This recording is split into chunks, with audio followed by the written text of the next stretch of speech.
So let's get into it. You ever feel like your faith is just on a loop? Same prayers, same people, same jobs, same struggles, same rhythms. Like you're showing up, but nothing's changing. Like no breakthroughs, there are no fireworks. You're just showing up. Rinse, repeat. That space right there, that quiet, unshiny, unseen space is where God does some of his deepest work. But we often miss it because we're addicted to moments that feel meaningful. Welcome to episode 9 of the Pursuit Podcast. I'm your host, JB, and today we're talking about something most people overlook: the ministry of boring obedience. Because while we're waiting for the next big confirmation, God might just be asking you to be faithful in what's already in your hands. This is the kind of obedience that doesn't go viral, but it builds legacy. It strengthens faith, and it proves that you can be trusted for more. Now, let's start with a simple definition. What is boring obedience?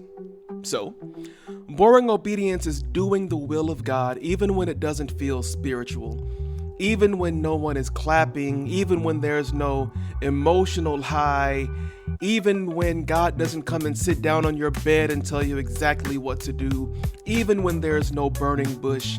It's doing the will of God even when it's just ordinary. It's reading the word when it feels flat and you don't really know that you're getting anything out of it. It's praying even when your faith is tired and you feel like you are spiritually crawling from one station to the next. It's staying consistent when your feelings want to quit. It's raising your kids with patience. It's serving your church without recognition. It's doing your best at your job even when you don't get Employee of the Month. It's staying in the game even when nobody notices. And here's what most people won't tell you, but you know I got you. God moves powerfully through the predictable. Because what looks boring on the surface is often sacred at the root. I've got some Bible for you. Luke chapter 16 verse 10 says, "Whoever can be trusted with very little can also be trusted with much. And whoever is dishonest with very little will also be dishonest with much." So I know that in my life, I have often begged God for more. Like, God, I want more influence. God, I want more of an audience. God, I can handle it. God, I want more of your anointing. I want to be more of a leader. I want more clarity, more opportunity, more influence. But you know what I've learned? Through reading the Bible, but also just through walking with God and observing people. When I ask God for more, he's still watching to see how I handle what he's already given me. Like, I think about Moses when he was asking God, how am I supposed to convince Pharaoh? And God says, "What's in your hand?"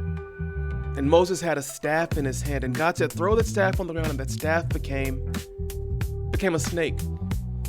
Or when they're standing out in front of the Red Sea and God tells Moses, whose hands are on that same staff, to stretch forth his hands. He's using what God had already given him, and I think we miss that. But God is always watching to see how we handle what he's already given us. Can you do the small thing without needing a platform? Can you remain faithful in the dark? Like, can you obey when the only one watching is him? Like, we always talk about we're only doing this for an audience of one, but really, we're capping. We're capping.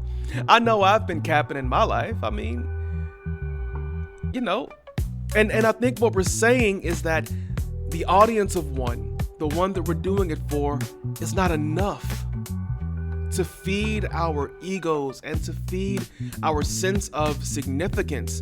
But here's the thing, y'all. The little isn't beneath you. It's just a test. It's a litmus test. But Jesus taught obedience as a lifestyle, not a moment. Okay? So let's ground this in truth. Jesus didn't call us to perform. He called us to follow. John 14:15, he says, if you love me, keep my commandments. Not understand every command, because you won't understand everything. And you may ask him why. Sometimes he'll tell you why. Sometimes you'll understand the why as you look back across your life. But he didn't say, if you love me, understand every command. He didn't say, if you love me, feel excited about every command, because you're not. He just says to keep them. He didn't ask us to understand everything. He didn't ask us, to engage our feelings about everything, because there are going to be some things that God asks you to do in your journey of pursuing him, in your journey of leadership and faith and running counter to the culture. There are going to be things that God's going to ask you to do that you're just going to look at like, bro, seriously? But he only asks you to keep them. And when you do, what happens is you form a pattern of trust that creates strength. See, the goal isn't always to be inspired, y'all. Sometimes the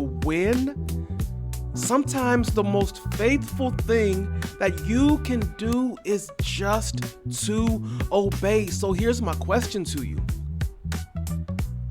What has God commanded you to do right now that you haven't done yet? What is it? I'm waiting. What is it? Okay, I'll move on. Okay, so here's the danger of spiritual hype, and I'm gonna keep it a buck with you right here, okay? See, I'm gonna expose an addiction that most people don't even talk about or even recognize. And it is the fact that many of us are addicted to the next big thing in our walk with God. We're addicted to the next retreat. We are busting our butts to get to the next conference or the next fire worship moment or the next deep teaching. How do I know? Because I'm on TikTok. And TikTok preachers, we have arguments about whose preacher is preaching the true word. We are rioting and dying for these preachers. You have prophets on there giving out words like they're pouring water into a cup. You follow a trend on social media, then that's the fastest way to go viral. You use a viral sound, that's the fastest way to be discovered. We're addicted to the next big thing, the next new church. Come on. Huh? The next big CCM song. We're addicted to the next big thing. And we always want to be the early adopter so that we can say, I got there first. But meanwhile, we're not consistent in the daily disciplines that actually build spiritual muscle. Why? Because boredom offends our ego, but obedience feeds our spirit. You grow up when you show up. Even when you're not in the mood, even when you don't feel anointed, and you're often not. Y'all, I pastor a church. I don't feel like I'm anointed to pastor a church. Not most times. I often feel like an abject failure. But again, Jesus says, if you love me, keep my commandment. Don't feel like it's the best thing. Just do it, even when nobody sees it. Because here's the thing, y'all. Boring obedience is how God builds trust. So I'm going to give it to you straight, okay? Leaders, pastors, CEOs, whoever you are, I need you to hear me in this. Great leaders aren't built on stage. They're built in repetition. You've got to have spiritual muscle memory that is only gained by repetition in doing the same things that we think are boring. Strong faith, it doesn't come from the chills that you get. It comes from choosing to believe on Tuesday afternoon when life feels flat. Trust me, I get it. I'm talking to myself just like I'm talking to you. And also, legacy doesn't come from moments. It comes from patterns. Galatians 6:9 says this, "Let us not become weary in doing good, for at the proper time, we will reap a harvest if we do not give up." So the problem isn't your pace. The problem is often your patience.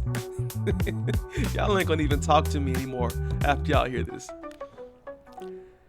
But see, obedience doesn't always produce instant reward. It always produces eternal fruit, though. So let's make this practical. Here's how to live this out. I'm going to give you 3 real-life practices for boring obedience. Okay? All right, so number 1, stick to what God already told you. Stop waiting for new instructions when you haven't obeyed the last thing he said. Just stick to what he's already told you. Number 2, lower the pressure and raise your consistency. Y'all, you don't have to have a knockdown, drag out, Holy Spirit led, slay yourself in the spirit moment with God every day. You don't need to go deep every day, but you do need to go daily. Every day is not going to be a go deep day, but every day needs to be a go daily day. And then number 3, find power in routine. God will meet you in your repetition. You don't need new stimulation, okay? You need renewed surrender. So those 3 life practices again, stick to what God already told you, lower the pressure, raise your consistency, and number 3, find power in routine. Y'all, it's okay to be bored. It is okay to be bored. During the summer, my kids get bored. Daddy, what are we gonna do today? What are we gonna do today? You have things you can be doing. You can clean your room. You can fold your clothes. But I don't wanna, that's boring. But you know what? It's the boring thing that you don't wanna do that's gonna get you the reward later on. And I think that's the same thing that God is telling us no matter where you are, no matter what phase of life you're in, no matter what you're facing right now, do the boring thing with excellence. And then just watch how God meets you there. Listen, fam, this is how strong people are formed. Not in viral moments, not in epic breakthroughs, not in emotional highs, but in quiet, daily, boring obedience. Because that's the kind that doesn't seek validation. It doesn't need an audience. It's the kind that just keeps saying yes, even when it's hard, even when it's dry, even when it's invisible. That is what maturity looks like. That is what becoming looks like. And that is how you build a life that actually lasts. And that's what we want. Right? I know that's what I want. And I believe that if you're listening to this podcast, that's what you want as well. So thank you for tuning in to episode 9 of the Pursuit Podcast. If today's episode has challenged you, hit share. Text it to a friend who's stuck in the grind, who's bored, but they're still being obedient. Remind them that boring doesn't mean broken, and that faithful doesn't always mean flashy. And if you're on this journey with me, please subscribe. Leave a quick review wherever you catch this podcast, and let's keep building something that matters. Because you don't have to be perfect. You don't have to be loud. You don't have to have it all figured out. Just keep pursuing what matters. Don't fake it.